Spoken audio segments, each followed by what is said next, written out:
Good evening, everyone. Welcome to our weekly political program on Lagos Television. I am Ajibola or Jeshola.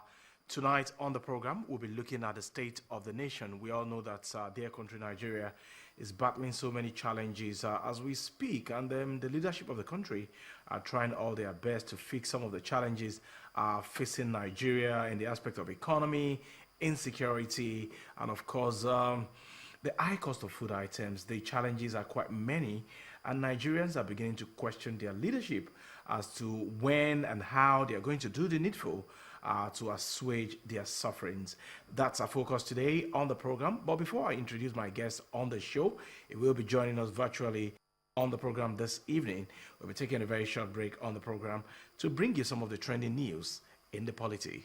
We'll be right back.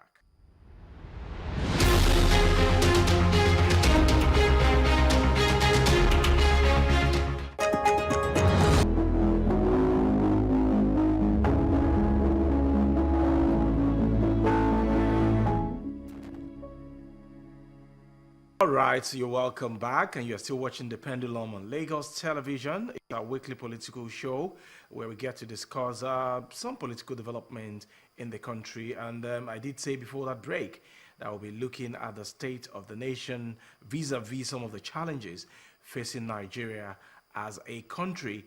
My guest this evening on the program is Shuaeeb Oluremi-Mustafa.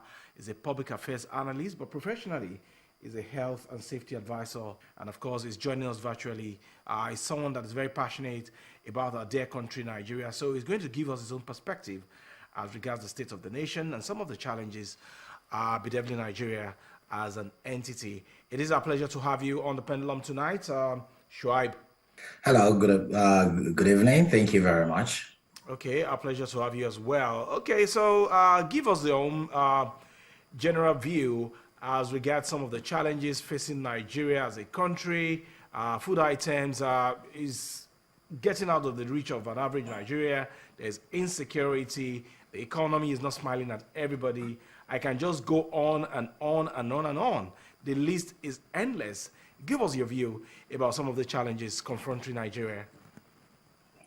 Thank you very much. I was in Nigeria recently. I performed the Eid in Nigeria and I saw the way things really are.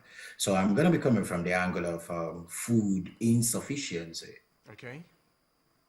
You see, with the food insufficiency, the whole time a protest went on, shouting on the federal government and things like that. I think the protest, I have no problem. But you see, this is where I think I'm tired of complaining. I want a solution. So we need how we can get out of it. And this is what I'm thinking, right? Let me ask you a few questions. You don't have to answer it. First and foremost, is there a law in Nigeria that forbids local councils, local governments from owning a farm of their own?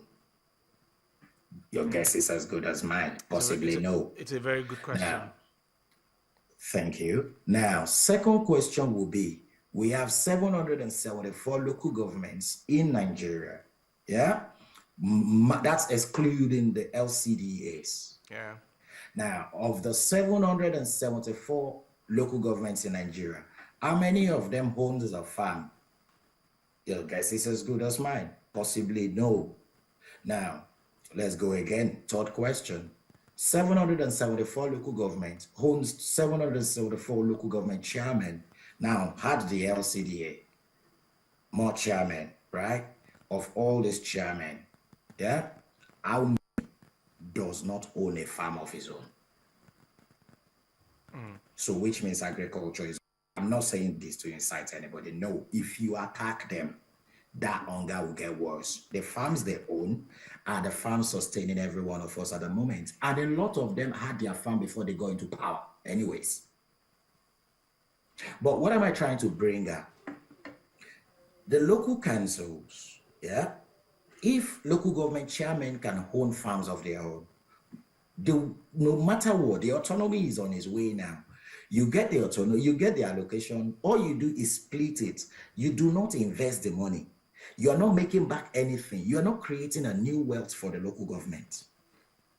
By creating wealth for the local government, you have more to do. So I'll give you an instance. 774 local governments, if a third of them ventures into agriculture, a third of them ventures into construction plants and machineries, when they buy the machineries, the ones that don't have it will hire it from them and complete their job. The ones that are doing the agriculture, they send the food to the other regions as well.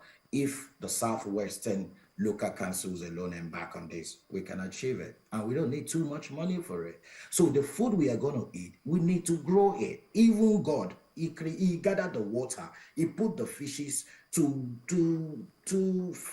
put their manure in the water so the water can fertilize the soil. Then he created the plants and the animals that will eat the plants before he created just two human beings, just two. Okay, And we've got Shuaeeb, millions of us now. I'm sorry to cut Millions. in. I'm sorry to cut in. Is that an indication that if we start growing our food locally instead of importing as we do presently, things will change? Okay, let me paint a picture for you. Number one, when we grow our food locally, and we've got to grow a lot of it, it's not just the local government growing, it involves everyone. There State, is federal. subsistence. No, I'm not even tampering state and federal now. I'm Okay. staying within the grassroots, local government, and the people. We ourselves. Look, you can plant pepper in paint buckets. They plant yam in cement bags these days. Yeah. But a lot of times, the people need someone to show them how to do it, not just say it. So that is where the local council comes in. You're closest to the grassroots. Get your councillors busy. Go along your wards. Look for houses that's got space in their compound. Let the local government cultivate yams in bags of cement. When the harvest is ready, you take a percentage. The councillors and their team take a percentage. Then you sell the rest and make some more money for the local council. The same sand, the same compost you used now, and the sack will still be used for the next cultivation. So we have to keep planting. Let's picture this. I want you to picture this. Let's assume something happens in the world today and nobody can import food. Nigeria, let's say like a war. Starvation will kill us before the bombs. All our waterways, our natural resources, everything depleted. Where is the Yankari Game Reserve? We ate everything, Makoko, everything messed up. We are not growing our nature. Look, abroad, Western world, when they catch fish inside river, we see them throw it back. All Nigerians will say, are they all right? Something that they should have pepper on you. No, they are waiting for the day when there will be nothing to eat. They're saving for the. So they are not prodigal like us. Thank you. Okay. So we need to Because of produce. our time. Look, I'm coming. I will point something out for you in agriculture. It's not just to talk, like make it just open something. I will strike it for you easy. Look, we need agricultural plants and machineries. Sometimes last year I brought an incubator into Nigeria. Any local government that owns an incubator that could hatch up to 50,000 chicken eggs only needs 2,500 N, 500 cock, grow them. When they mature, you cross them, you can have 2,000 fertilized chicken eggs every day, 7 days a week. Install this in the incubator. At some point every month, the local government will be able to churn out nothing less than 20,000 chickens, protein, the most expensive food component, into the community and make back money from that, creating another form of wealth and feeding the people, fighting hunger and food insufficiency. I don't see what we have now as food insecurity. It's food insufficiency. We can come out of it, but we need to start acting now. Okay. Okay. The Supreme Court recently gave a judgment in favor of the 774 local government areas in Nigeria, saying that they can actually receive their allocations directly from the federal government. Is this a follow to the latter? Would it change the perspective of this game? All right, this is what I think of that. It can, it should, but it might end up doing nothing and creating more monsters and tyrants. This is what I mean. The autonomy is like a small knife. In the hand of someone with a wrong mindset, it becomes a weapon. But with someone with the right mindset, it is a tool. It is good. It is what is needed. It is what is required for the local government to be able to function. It is the top tier of the government. It is the government before the state government. Is the government the people see? Is the government the people can actually touch? That they're not watching on TV and news and dailies. So this is the government they live with. So with that kind of a power, they can do things. Imagine, okay, they did tree planting. When local councils do tree planting in local councils, you will be surprised. They plant trees, people don't even know the name of the trees. When the Western world plants flowers, and you see them plant loads of flowers in one place, they are making money from that flower. They will extract the flower, extract oils from it, cut the leaves, cut everything, make them into so many other things. They are making money from it. They're not just using it to look fine. We just want to look cute. So on some roads, Lagos, for instance, plants dwarf coconuts on some roads. Look at how beautiful those roads will become with time. When those coconuts start germinating, the artisans, organizer, wear tailors, the gari they drink in the afternoon will start having coconuts. So when you give them that autonomy, it depends on whose hands it is going into. And if out of every 12 there is a Judas, 774 divided by 12, who will be a Judas is in there.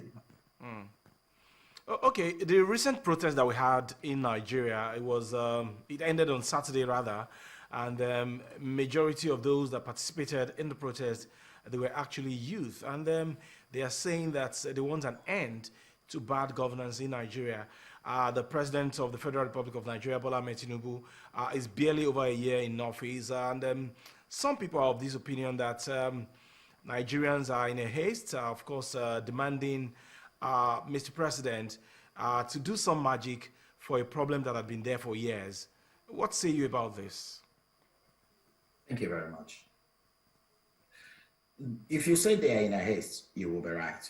If you say they are not in a haste, you will equally be correct. It's been for long. Yeah? I'm like that close to 50, and I can't even remember when it's been good, from military to June 12th to all of it. But the fault is not Bola Tinubu's fault. It's not Tinubu that created it. If anyone is doing anything right now, he's doing the right thing. He's fighting it and facing the bull and catching the bull by the horn. Look, I spoke about subsistence agriculture lately. His wife put on gloves and was gardening in Aso Rock. Can you imagine that? She's doing what all of us should be doing. We should be copying that, but we're just making jest of it. Look, they are not in a haste, but they are facing the wrong side. You're facing just the federal government. Ask your local government chairman questions. They get allocations monthly. They get grants. They get agricultural aid. In some local governments, that is not totally correct. The autonomy that we had, the Supreme Court gave recently was because some of these governors do not give local government chairmen their allocation.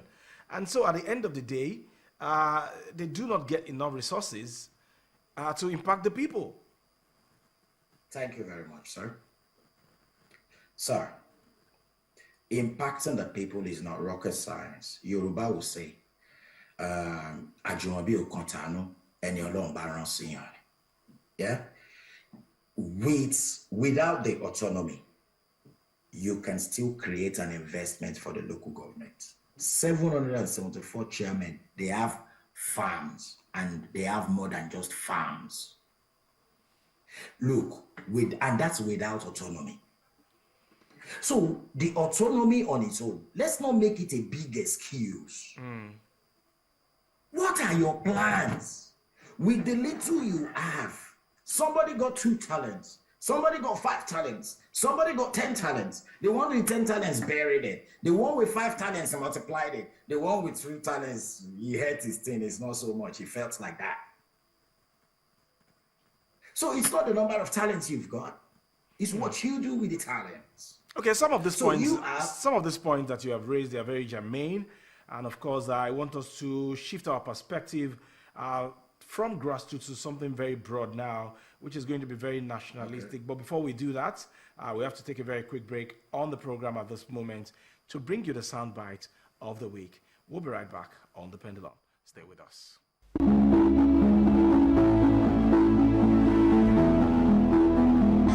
The high note of the meeting was the unanimous passage of a vote of confidence on President Bola Ahmed Tinubu, GCFR, Commander-in-Chief of the Nigerian Armed Forces. Members, especially those of the Nigerian Governors Forum, were satisfied with the presentation by the members of the Federal Executive Council. In the same vein, members of the NGF also, like the members of the Council of State, passed a vote of confidence on Mr. President. We also wished him well and prayed for God's guidance for him. The Council thanked Nigerians at large for resisting any unconstitutional move to change government. If anybody is not satisfied with the government, any current administration, there's always an election coming. So you wait for election and cast your vote the way you deem fit.